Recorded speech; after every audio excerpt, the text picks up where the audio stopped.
All right, welcome back to Bible and Blues, and yeah, it's 11 o'clock at night, and but what I'm doing here is I'm just getting all caught up on Legion, and we're doing chapter 7 now, and let me get this shut down so I can look at the camera because it's just having a look at my face on the screen. So, and when chapter 7 starts out with Carrie 2, the girl, is running through a dystopic clockworks. I mean, it's like a scene from a horror movie. The place is falling apart, and now there's people in there that are mad people that are trying to attack her. It could be from any one of 100 dystopic futures. And Walter is still chasing her. Now Walter is, he's not a nice guy no matter how you go about it. So that's what's happening to her. She's she's still not being the badass. So Lenny is in a map room. Lenny has a map room of some kind. There's globes everywhere, and there's lit maps on the walls. Okay, so and she has Amy in there with her, David's sister, and she's questioning Amy, and she's looking for something in particular, and she thinks Amy knows where it is, and Amy has no idea, and she's totally clueless about what's going on. But we see, and right now there's a kind of a free back and forth between Lenny and the Shadow King. So in this next scene, we learn more about what's going on. So those of you who are really into the Marvel comic world, you're gonna understand this stuff going on. I'm afraid I'm not as well versed in it as I've expressed as I thought I was. I was the Spider-Man, League of Justice, all that kind of stuff. The Marvel comics of Daredevil. I was into that, but this is all new stuff to me, which is really exciting. I didn't know Stan Lee did all this stuff. So Carrie, the man, is. Remember, he got pulled in to Oliver's world, and he's sitting with Oliver in his in his ice chamber, and he's kind of he starts off this whole amazement of, wow, you just made you took your whole the whole cryogenic thing and you turned it into your own you incorporated it into your room. That's wild and everything. Oliver's like, huh, okay, so I'm trying to do this quick because I have editing to do and I want to go to bed tonight. We see a lot more of Oliver's memory loss involved here. Carrie asks him about Melinda, and he's like draws a complete blank on Melinda, and is asking questions. He's lost words and doesn't really, so he's been alone for 20 years. It's just. You can imagine the self-defense that would form about that. But one of the things about is when David was there. They Oliver read his mind and got out of him. Saw what was going on with our monster, with the Shadow King, and he expresses. Carrie didn't have the whole thing yet. He understood quite a bit of it. He understood the fact that this was a parasite and the mutants who probably, was a parasitic relationship with David. But Oliver knew who it is. He, Amar Farouk. Tell me if I'm pronouncing that properly. Amar Farouk is the Shadow King. So, and that's who's been in there for all this time. Carrie knows what they have to do. They have to use his device, his ring, and put it on David, and that'll separate him out long enough to be able to get something done. So what they have to do though is they have to save everybody else too, because remember everybody's body is inside this other room in his childhood home. So Carrie has to go get everybody. So he puts a suit on, and the suit is kind of a protection thing. So it turns out the suit is like keeping whoever's wearing it kind of out of sight of who of the Shadow King. So, so the suit has that protection level involved, and so he goes and he's the one that goes and he wakes up Sydney, and he brings Sydney and he has this extra chamber. They can get into this extra chamber and be safe from the Shadow King in there. But Carrie brings her out of that little room into the and then puts her in, gets her into this little chambers. Not much. It's just a little smaller than my kitchen table here. And Sydney has pretty much the whole thing figured out. It's like, wow, she's because she spent all this time not fitting in with the other thing, and she's pretty much figured the whole thing out. So Carrie provides her with these glasses, just like his homeroom glasses. But apparently Oliver actually provided them for him. But with the glasses, you can see the reality of where you're at. You might be in this made-up world, but you'll see more something closer to reality. So Sydney returns to the dystopic clockworks without the glasses on. She walks in there and she sees all the craziness going on with patients run amok and violence and attacking. She puts the glasses on, all the people disappear. So now she can pretty much roam the halls of the place safely, whereas Carrie can't. So she needs to find it. She's trying to find everybody else. But if you think about it, everybody else is pretty kind of scattered. Okay, so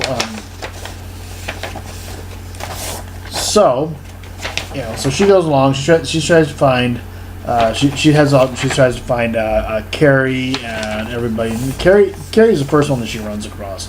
I'm going to kind of blast through this part because she doesn't run across anybody else. Nobody else is in the building right now. Remember, Melinda is in the other room. Carrie's with that. David is locked up in his own brain in a coffin-shaped place in his own brain. So, nobody else is really there. Brad, who knows what's up with Brad, right? Well, we'll find out in a little bit.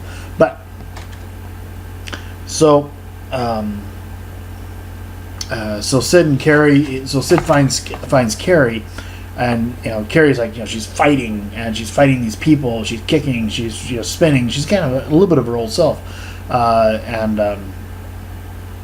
Sydney gives her the glasses, and all of a sudden, of course, they're all gone. So of course now they have a certain amount of calmness.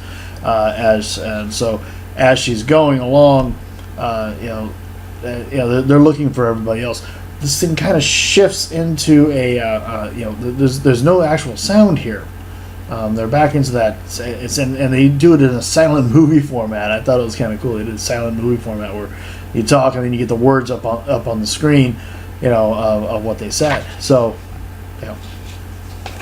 okay. So we're going to talk about Melinda.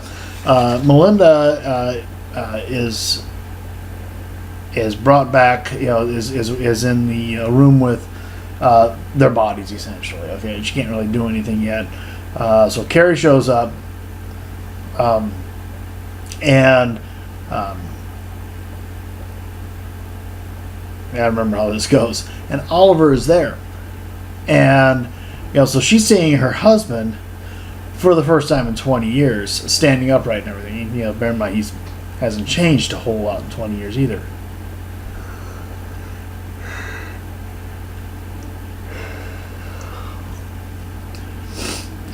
So she starts, and they greet each other, and he's acting like he's never seen her before. Doesn't know her. He thinks he's seen her. He's had an old recollection, but she has to deal with the fact that he doesn't remember her. She steps away to collect herself, walks into another room, and something weird is happening. There's drops of blood going from the floor up to the ceiling. Okay, so they're going up. Okay, the gravity is off, but through this blood, she finds Brad, and Brad is frozen like everybody else. Okay, and he has a knife in him, so he's severely wounded. He's not dead yet, but he's severely wounded. So Melinda has found Brad. Okay, so kind of cool. Sid, at the same time, finds Brad, and in the other, in the Clockworks projection. So now Sid is there with Brad and Carrie. Okay, now Lenny and David. Okay, so David is in is in this coffin. All of a sudden he looks over and there's another version of him right there with him in this coffin. This particular version is the rational part of his mind. Okay, the part that's not freaking out, and it speaks with an English accent. Of course, I'm the rational parts of your mind. So it's very pretentious, if you ask me. But there you go. So it tells them, so let's visualize a classroom and with blackboard. So David does, and they find themselves there. So technically speaking, in a way, he's out of the coffin because of this. I mean, he's still kind of trapped. He can't get away from this little area. He can't do anything yet. But so they have to figure out what's going on, why everything happened, and so the rational part of his mind, which is not all wrapped up in his psychosis and his lifetime of schizophrenia. Diagnosis is working with him a little bit. So they puzzle it out. They figure it out that chalk talk. Okay, yes, he was adopted. And he struggles with that for a second. Rational mind is kind of get back to it. And why did it happen? Let's assume that they did it without for a reason. Let's for a good reason, to protect me. Okay, so they did it to protect him from what? It must have been the Shadow King, because maybe his dad was a mutant as well, and they fought. The Shadow King and his dad fought, and his dad won. But it didn't actually kill the Shadow King. The spirit got up and about, and found David and got into David, and was probably planning on using David's death as revenge. Even though the whole point of having David be adopted was to protect him from this very kind of thing. So through all this, he figures it out, and this was the memory work this is the work that the memory work wasn't doing. Okay, this is the stuff that they couldn't get that and the way they wanted to do it. So Sid and Carrie, Walter, Sid's pushing Brad in the wheelchair, and Carrie is following. All of a sudden, Walter tackles Carrie, and the glasses pop off, and now Carrie's fighting all the entities as well as Walter. So Walter tries to, so Sydney's fighting Walter, Carrie's fighting Walter, and all of a sudden, here comes the big bad monster, Farouk. And now Farouk looks at Walter and says, well, it's been fun, but you got to go now. And through her power, pretty much it starts to crush Walter. And yes, it was actually kind of cool the way they did it, the animation thing. It was actually kind of cool. They just kind of crushed him and turned into this little tiny thing. So, and then you see that you have Carrie and Sydney on the ground, on the floor, on the hallway there in the ground, and now the Farouk is going to kill them. Still in Lenny form, psychotic looking Lenny. But during this right here, this is all still happening in silent movie style, just so you know. David is back in the coffin. He's figured out what the problem is, and he's able to, because he's figured it out, he's able to tap into his power better and control it better, and he breaks himself out of the coffin. Okay, and he starts and during this time also, Oliver is doing something where he's using music, and she's trying to control the bullets and everything like that. He's in that room there, trying to control the bullets. Lenny, sees this is happening, goes over there, stops it, through violence, and doesn't kill him, but through violence, comes back, and she's going to kill Sydney and Carrie too, and David he's trying to get through, but Lenny has him in a loop. Every time he goes through a door, he ends up in the same room. And finally, he's had it, and he uses his power, and he just starts destroying the loop in the Astral Plane section that he's in, just using his power. And he can just when Lenny's about, Farouk is about to kill them, David breaks through the whole thing and grabs Farouk from behind and saves Sid. Then, because of what he did there, they all start shifting back into their bodies. I'm not sure how this all works, but it looked pretty good in the show. So they shifted back into their bodies. But the thing is, bear in mind, the bullets are still on their way. Now, Carrie, during all of this, has been trying to get this headband onto David to wall off Farouk, to give David the chance to fight back, and for them to deal with this. And that was one of the things that Lenny stopped when she came in and saw violence in there. So Carrie gets it on there. This also allows. This is what this is what walls off Farouk. Okay, I'm starting to catch on again. Which is what allows everybody to go back into their bodies, because now they're not in the controlled astral plane of Farouk. You keeping up with me here? I'm not sure I am. So they go. They're starting to come back. Remember, the bullets are still flying towards Sydney's back. So it's kind of a cool move, the way they did this. David spins Sydney so that his his body's protecting her from the bullets, and his hand goes back there, and all of a sudden he looks up and like he got shot, and they even gave a little bit of sound effects, so kind of thing, right?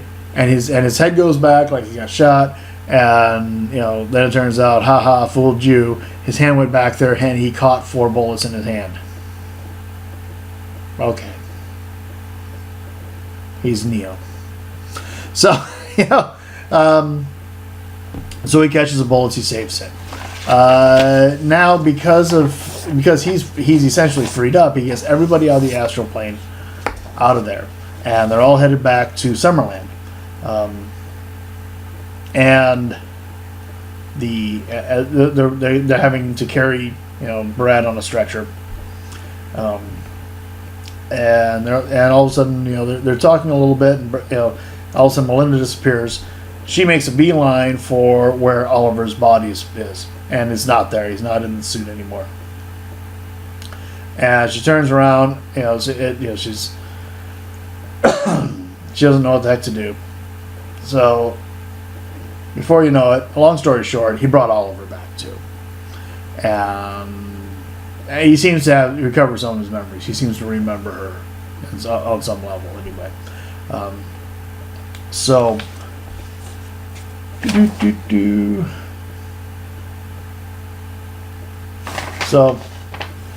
and anyway, he's awake. He's making breakfast for everybody. Was that nice? And then Carrie too is sitting there sulking, and she's mad at Carrie because he left her. When he went into the when they had the joining rooms and then he disappeared, he left her, which she's all mad. She's gonna have to deal with it. She's gonna have to kind of grow up a little bit. So while they're walking through there, now bear in mind, David still has this thing around his head that's keeping Farouk out of him, at bay.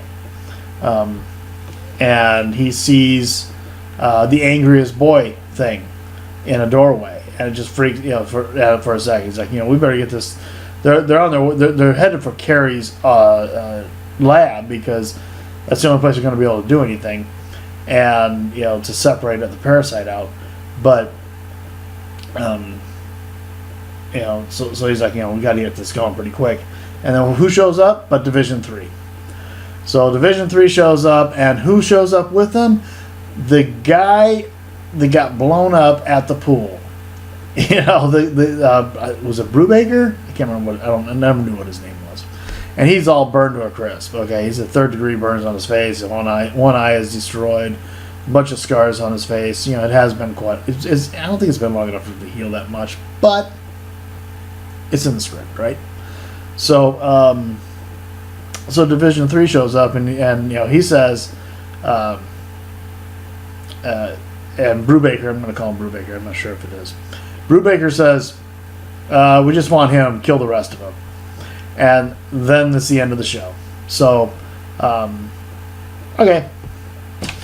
So, side note, I kept on saying, I think I kept on acting like there was, 2 more episodes after this. And right now, as of this moment, we're all caught up. There is 1 more episode left in the season. Episode 8 will be airing on Wednesday. I'm hoping I'll be able to get another video out on Thursday night regarding the season finale. So, looking forward to that. Looking for something else to do, guys. What other shows do you want to have done? Into the Badlands started back up. It's only a couple episodes in. That's a good possibility.